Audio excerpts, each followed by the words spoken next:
Hello மக்களே. So இப்போ வந்து பார்த்தீங்கன்னா நம்ம கமல்ஹாசன் அவரோட அப்டேட்ஸ் தான். ஸோ இப்போதைக்கு வந்து நம்ம இந்தியன் 2 அந்த படம் தான் வந்து அவரோட தியேட்டரிக்கலாக வந்து ரிலீஸ் ஆன கடைசி படமாக வந்து இருக்குது. இந்தியன் 2க்கு அப்புறம் வந்து நம்ம கமல்ஹாசன் என்ன பண்ண போகிறாரு அப்படிங்கிற ஒரு மிகப்பெரிய ஒரு எக்ஸ்பெக்டேஷன் வந்து வந்திருந்தது. மோரோவர் வந்து அந்த விக்ரம் சக்ஸஸ்க்கு அப்புறமே வந்து அவர் ப்ரொடக்ஷன்லேயே வந்து நிறைய படங்கள் வந்து ஹிட் அடித்த ஒரு நேரமாகவும் இருக்குது. ப்ளஸ் வந்து பார்த்திங்கன்னா அவர் வந்து அவரை தனியாக வந்து அவர் வந்து செல்ஃப் டெவலப்மெண்ட் பண்ணணும் அப்படிங்கிறதுக்காக தான் ஏஐலாம் போயிட்டு வந்து படிக்கிறதுக்காக வந்து அமெரிக்காலே வந்து செட்டில் ஆயிருந்தாப்புல. ஒரு 6 months வந்து பார்த்தீங்கன்னா அவர் அமெரிக்காலே தான் வந்து இருந்தாப்புல. அந்த கோர்ஸ் ஃபுல்லாக முடிச்சுட்டு இப்போ தான் அவர் வந்து சென்னைக்கு ரிட்டர்ன் ஆயிருக்காரு.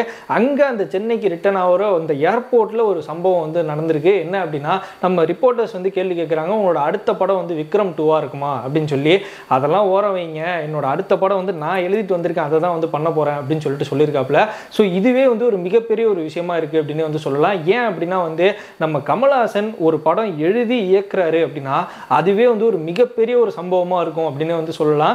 ஏன் அப்படின்னா வந்து ரொம்ப நாளாக வந்து இந்த கமல்ஹாசனுக்கு ஒரு ஃபெயிலியர்ஸே வந்து அவரோட லைஃபாக வந்து இருந்திருக்கு. அவருக்கு ஒரு மிகப்பெரிய சக்ஸஸ்னா வந்து ஒரு தீனி போட்ட ஒரு சக்ஸஸ் அப்படின்னா விக்ரம் அப்படின்னு தான் வந்து சொல்லணும். இப்போ அந்த விக்ரம் படத்தோட சீக்வல் வேற வந்து நம்ம லோகேஷ் அவர் வந்து பார்த்தீங்கன்னா கைதி 2 எடுக்க இருக்காரு. அதில் கமல்ஹாசன் வந்து கேமியோ பண்ணுறதுக்கான வாய்ப்பு ரொம்பவே அதிகமாக இருக்குது. அப்படிங்கிறதுனால தான் விக்ரம் 2 வரப்போ அது வந்து எண்ட் ஆஃப் த எல்சியூ அப்படின்னு சொல்லி லோகேஷ் அவர்களுமே வந்து பேட்டியில் வந்து சொல்லியிருந்தாங்க. ஸோ அதுக்கு இன்னும் கொஞ்சம் டைம் இருக்குது. அப்படிங்கிறதுனால தான் அந்த யூனிவர்ஸை அப்படியே வச்சுட்டு நம்ம ஒன்று புதுசாக பண்ணுவோம் அப்படின்னு சொல்லி நம்ம அன்பறிவு அவர் கூட வந்து பார்த்தீங்கன்னா கை கோர்த்துருக்காப்புல. அது வந்து ஃபுல் அண்ட் ஃபுல் வந்து பார்த்தீங்கன்னா ஒரு ஆக்ஷன் படமாக வந்து இருக்க போது. அதில் கமல்ஹாசன் அவர்கள் வந்து ஸ்க்ரீன் பிளே பண்ணியிருக்காங்க. பட் ஸ்டோரி வந்து பார்த்தீங்கன்னா அன்பறிவு அவங்களோட தான். அவங்க தான் வந்து டைரக்டும் வந்து பண்ண போகிறாங்க அப்படிங்கிற ஒரு தகவலும் நம்மளுக்கு வந்து வந்திருந்தது. ஸோ அந்த படத்திற்கான வேலைகளில் தான் இப்போ கமல்ஹாசன் அவர்கள் வந்து இறங்க இருக்காங்க. இன் பிட்வீன்ல என்ன ஒரு பெரிய பிரச்சனை இருக்கு அப்படின்னு பார்த்தீங்கன்னா, நம்ம இந்தியன் 3 அதை பற்றி பேசியே ஆகணும்.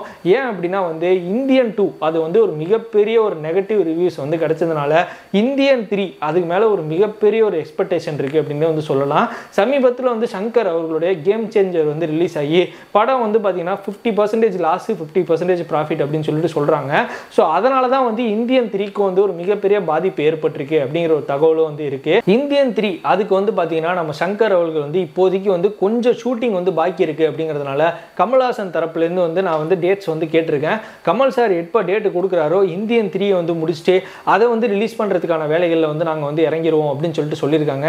ஸோ கிட்டத்தட்ட வந்து ஒரு 30% படப்பிடிப்பு வந்து பார்த்தீங்கன்னா நம்ம இந்தியன் 3க்கு வந்து பெண்டிங் இருக்கிறதாகவும், இந்தியன் 3 வந்து சமீபத்தில் ஒரு ரூமர்ஸும் வந்திருந்தது. இதை வந்து ஓடிடிக்கு வந்து அந்த படத்தை வந்து வித்துட்டாங்க. படம் வந்து ஓடிடியில் தான் ப்ரீமியர் ஆக போகுது அப்படின்னு சொல்லி அதை வந்து பார்த்தீங்கன்னா சங்கர் அவர்களும் மறுத்துட்டாங்க. கமல்ஹாசன் அவர்கள் தரப்புலேருந்துமே வந்து இந்தியன் 3 வந்து தேட்டருக்கான ஒரு படம் தான், நாங்கள் இந்தியன் 2 அப்படிங்கிற ஒரு படம் எடுக்கிறதுக்கு காரணமே வந்து அந்த இந்தியன் 3 தான். ஸோ டேரெக்டாக வந்து இந்தியன் 3 வந்து பார்த்தோம் அப்படின்னா அந்த கதையில் வந்து நிறைய விஷயங்கள் வந்து பார்த்தீங்கன்னா கொஞ்சம் வந்து லேகாக இருந்தது. ஸோ அதை வந்து ஒரு 2 கதையாக பண்ணலாம் அப்படின்னு சொல்லி தான் இந்தியன் 2வும் எடுத்தோம், இந்தியன் 3யும் வந்து எடுத்துகிட்டு இருக்கோம். அதில் வந்து பார்த்தீங்கன்னா இப்போ இந்தியன் 3 அது வந்து அவரோட அடுத்த ரிலீஸாக வந்து இருக்கும் அப்படின்னு சொல்லிட்டு சொல்கிறாங்க. அதுக்கப்புறமா வந்து பார்த்தீங்கன்னா இந்த அன்பறிவு அவங்களோட ஒரு படமாக வந்து இருக்க போது. சமீபத்தில் வந்து ராஜேஷ் அப்படிங்கிறவர் வந்து நம்ம கமல்ஹாசன் அவருடைய அசோசியேட் அவரும் வந்து ஒரு இன்டர்வியூவில் வந்து சொல்லியிருக்காப்புல, கமல்ஹாசனுடைய ப்ரொடக்ஷனில் வந்து கமல்ஹாசனே ஒரு படம் வந்து இயக்க இருக்காரு. ஸோ அதில் வந்து பார்த்தீங்கன்னா விக்ரம் அவர்களை வந்து நடிக்க வைக்கிறதுக்கான வாய்ப்பு இருக்குது அப்படின்னு சொல்லிட்டு சொல்கிறாங்க. அதாவது கமல் சார் வந்து வெறும் ரைட்டர் டேரக்டராக மட்டும்தான் அந்த படத்தில் வந்து இருக்க போகிறாராம். ஆக்டராக வந்து வேற ஒரு ஆள் தான் வந்து நடிக்க போகிறாங்க. ஸோ அதில் விக்ரம் அவர்கள்ட்ட வந்து பேசிகிட்டு இருக்கோம் அப்படின்னு சொல்லிட்டு ஒரு தகவல் வந்து சொல்லியிருக்காங்க. ஸோ நம்ம ஓஜி வீஸ் பேக் அப்படின்னு தான் வந்து சொல்லணும். ஏன் அப்படின்னா வந்து கமல்ஹாசன் அவருடைய படம் அப்படின்னாலே வந்து ஒரு தனி ரசிகர் பட்டாளமே வந்து இருக்குது அப்படின்னு வந்து சொல்லலாம். இண்டஸ்ட்ரி எல்லாமே வந்து கமல் சாரோட ஒரு மிகப்பெரிய ஒரு ஆப்பர்ச்சுனிட்டியாக தான் வந்து வெயிட் பண்ணிட்டு இருக்காங்க. ஏன் அப்படின்னா ஒரு படம் ராஜ்கமல்லேருந்து வந்து ஹிட் ஆச்சு அப்படின்னா ஒரு 10 புதிய இயக்குனர்கள் வந்து வெளில வருவாங்க. அவங்க எல்லாருக்குமே வந்து ஒரு மிகப்பெரிய ஆப்பர்ச்சுனிட்டி வந்து கிரியேட் ஆகும். அப்படிங்கிறது தான் அந்த ஒரு ஒட்டுமொத்த கமல்ஹாசன் தரப்புலேருந்து வந்த ஒரு விஷயமா வந்து இருக்குது. சமீபத்தில் வந்து அமரன் அப்படிங்கிற ஒரு படம் வந்து ரிலீஸ் ஆகி மிகப்பெரிய ஒரு உச்சத்தை வந்து தொட்டுது அப்படின்னு வந்து சொல்லலாம். சிவகார்த்திகேயன் அவருடைய ஒரு மார்க்கெட்டே வந்து இன்னைக்கு ஒரு மிகப்பெரிய ஒரு ஹைக்கில் வந்து இருக்குது. அதனால தான் வந்து பார்த்தீங்கன்னா இந்த 100 days ஆஃப் அமரன் அப்படின்னு சொல்லி ஒரு ஃபங்க்ஷனுக்குமே வந்து பிளான் பண்ணியிருக்காங்க. இப்போ நம்ம கமல் அவர்கள் வந்து சென்னைக்கு வந்ததுனால அவரோட இமிடியட் ஸ்டெப்பாக வந்து பார்த்தீங்கன்னா 100 days of அமரன் அப்படிங்கிற ஒரு ஃபங்க்ஷனை தான் வந்து இப்போதைக்கு அவங்க பண்ண இருக்காங்க. இது முடிச்சதுக்கு பிறகு வந்து பார்த்தீங்கன்னா இந்தியன் 3 அதுக்கான ஷூட்டிங்க்கு வந்து அவர் வந்து போவார். இது ரெண்டுமே முடிஞ்சதுக்கு அப்புறம் தான் நம்ம அன்பறிவு அவங்களோட ப்ராஜெக்ட்ஸ் வந்து ஸ்டார்ட் ஆகிருக்கு. இன் பிட்வீனில் வந்து பார்த்தீங்கன்னா நம்மளுக்கு ஜூன் மாதம் வந்து நம்மளுக்கு இந்த தக் லைஃப் அந்த படம் வந்து ரிலீஸ் ஆக இருக்கு. ஸோ தக் லைஃபுக்கு ஒரு மிகப்பெரிய எக்ஸ்பெக்டேஷன் வந்து கிரியேட் ஆகிருக்கு. ஏன் அப்படின்னா வந்து உங்களுக்கு தெரியும், நாயகன் அந்த படத்துக்கு அப்புறமா வந்து நம்ம மணிரத்னம் கமல்ஹாசன் இவங்க 2 பேர் காம்பினேஷனில் வரப்போகிற ஒரு படமாக வந்து இருக்கிறதுனால ஒரு மிகப்பெரிய எக்ஸ்பெக்டேஷன் வந்து கிரியேட் ஆகிருக்கு அப்படின்னு வந்து சொல்லலாம். ஸோ அந்த ஜூன் அப்படின்னாலே வந்து நம்ம கமல்ஹாசனுக்கு ஒரு ராசியான ஒரு மாசமாக வந்து இருக்கும். ஸோ விக்ரம் அதில் தான் வந்து ஒரு மிகப்பெரிய வந்து ஹிட் அடிச்சதுனால அந்த ஜூனையே அவர் வந்து பார்த்தீங்கன்னா ஒரு சென்டிமெண்டலாக வந்து ஆக்கிட்டாரு. ஸோ அதில் இந்த தக் லைஃப் வந்து வர இருக்கிறதுனால ஒரு பெரிய எக்ஸ்பெக்டேஷனே வந்து கிரியேட் பண்ணியிருக்கு அப்படின்னு வந்து சொல்லலாம். 2025 நீங்கள் வந்து மோஸ்ட் எக்ஸ்பெக்டட் ஃபிலிம் அப்படின்னு நீங்கள் எடுத்தீங்கன்னா முதல் இடத்துல இருக்கிறதே வந்து தக் லைஃப் தான். ஸோ கமல் அவர்களுடைய படங்கள்லாம் வந்து அந்த அளவுக்கு பெருசாக வந்து எக்ஸ்பெக்ட் இல்லாத ஒரு படமாக தான் வந்து கடந்த ஒரு 6 ஆண்டு 7 ஆண்டை வந்து எடுத்துக்கிட்டிங்கன்னா உங்களுக்கு வந்து இருக்கும்.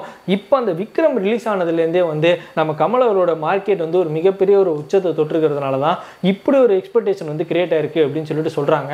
நம்மளுக்கு ஏப்ரல் மந்தில் வந்து பார்த்தீங்கன்னா தக் லைஃப் அந்த படத்தோட ஆடியோ லான்ச் வேறு வந்து பிளான் பண்ணியிருக்காங்க. ஸோ ஏஆர் ரஹ்மான் மியூசிக்கில் அந்த படத்தோட ஆடியோ லான்ச் வந்து ஏப்ரலில் வர இருக்கு. ஜூனில் வந்து படத்தை வந்து ரிலீஸ் பண்ணுறதுக்கான பிளான்லேயும் வந்து இருக்காங்க. ஸோ இதை தாண்டி வந்து பார்த்தீங்கன்னா ராஜ்கமல் அவங்க வந்து பார்த்தீங்கன்னா நம்ம கமல் சார் தரப்புலேருந்து வந்து கிட்டத்தட்ட ஒரு 3 புதிய படங்கள் வந்து ஒப்பந்தம் பண்ணியிருக்கிறதாவும் 3 படங்களுமே வந்து அடுத்தடுத்த ப்ரொடக்ஷனில் வந்து இறங்க இருக்கிறதாவும் வந்து சொல்கிறாங்க. ஸோ கிட்டத்தட்ட வந்து பார்த்தீங்கன்னா ஆல்மோஸ்ட் ஒரு 7 to 8 ஃபிலிம்ஸ் வந்து நம்ம கமல் வந்து ஆக்டர், ப்ரொடியூசர், டிஸ்ட்ரிபியூட்டர் ப்ளஸ் வந்து ரைட்டர் இந்த மாதிரி வந்து பல்வேறு டெக்னிக்காலிட்டிஸில் வந்து நம்ம கமல் அவர்கள் வந்து ஈடுபட இருக்காங்க. ஸோ ஃபைனலாக வந்து பார்த்தீங்கன்னா நம்ம ராஜ்கமல் தரப்புலேருந்தும் வந்து நம்ம கமல்ஹாசன் தரப்புலேருந்தும் வந்து அப்டேட்ஸாக வந்து இதுக்கப்புறம் வந்து கொடுக்க இருக்காங்க அப்படிங்கிறது தான். ஸோ இவ்வளோ அப்டேட்ஸ் வந்து பார்த்தீங்கன்னா நம்ம கமல் சாரை சுற்றி வந்து இருக்குது. இதை தவிர உங்களுக்கு வேறு ஏதாவது அப்டேட்ஸ் வேணும் அப்படின்னு நினச்சிங்கன்னா கீழே கமெண்ட் பாக்ஸில் கமெண்ட் பண்ணுங்கள். இந்த வீடியோ உங்களுக்கு பிடிச்சிருந்தது அப்படின்னா எங்கள் சேனல் லைக் பண்ணுங்கள், ஷேர் பண்ணுங்கள், சப்ஸ்கிரைப் பண்ணுங்கள், மறக்காமல் அந்த பெல் ஐகானை ப்ரெஸ் பண்ணுங்கள். தேங்க்யூ, பாய்.